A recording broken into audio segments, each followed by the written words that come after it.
The fifth round of peace talks between U.S. President Donald Trump and his Ukrainian counterpart Volodymyr Zelenskyy led to no breakthrough. Territorial concessions and security guarantees remain thorny issues. Ukraine wants security guarantees for 50 years. Russia, on the other hand, wants Ukraine to withdraw troops from Donbas region.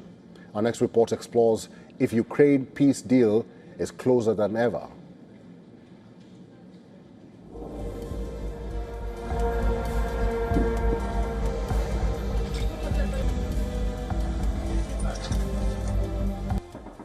Russia is going all guns blazing.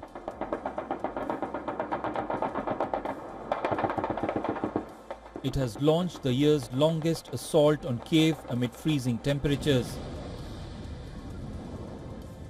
500 drones and 40 missiles stormed the Ukrainian capital. The relentless attack triggered powerful explosions with flashes lighting up Ukraine's skyline.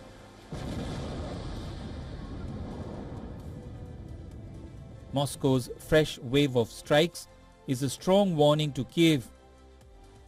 It vows to continue waging its war if Ukraine does not seek a quick peace. While the conflict sees no sign of abating, US President Donald Trump says negotiators are getting close to a peace deal like never before. After a 2-hour meeting with Zelenskyy in Florida. It's going to go very quickly. I think we're in final stages of talking, and we're going to see. Otherwise, it's going to go on for a long time. It'll either end, or it's going to go on for a long time, and millions of additional people are going to be killed. Millions. And nobody wants that.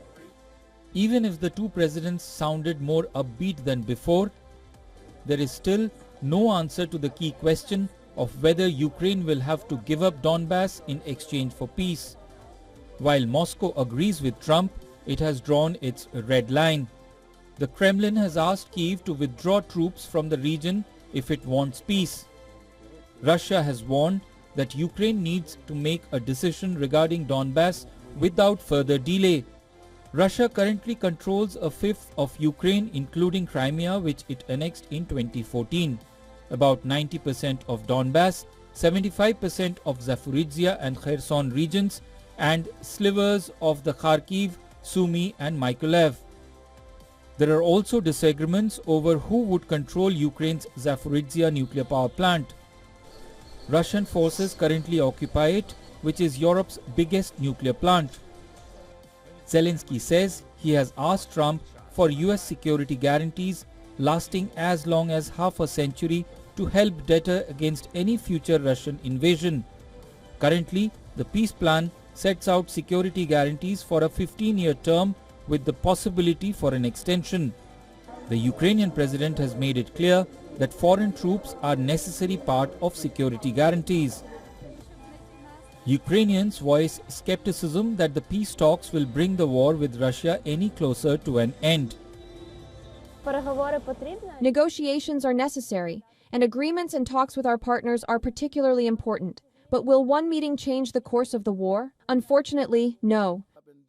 As the people of the warring sides hope for peace, Trump has declined to provide a concrete timeline for when the conflict will be resolved. Thank you very much, everybody. Appreciate it. Great.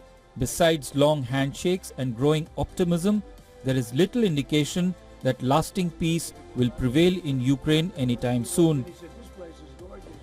Bureau Report, WION World is One.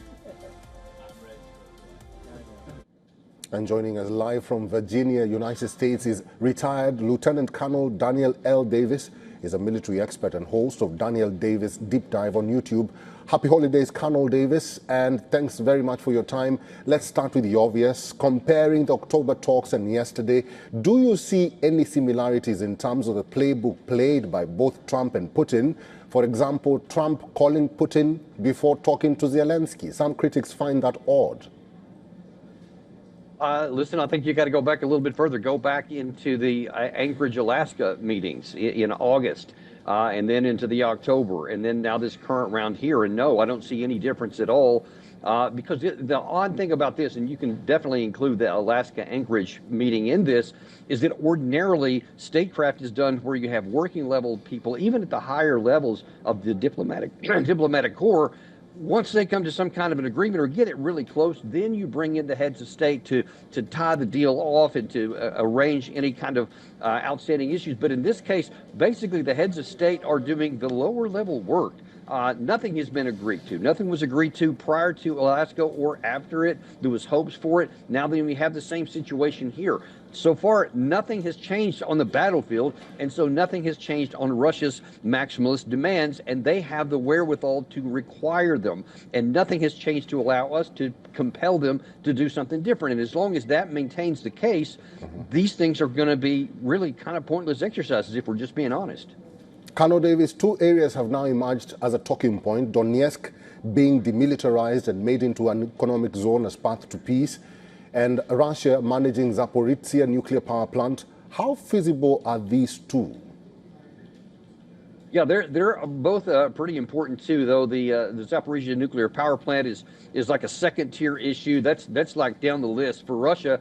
The primary issue is demilitarization, denazification, and the territorial accession, and of course, no NATO.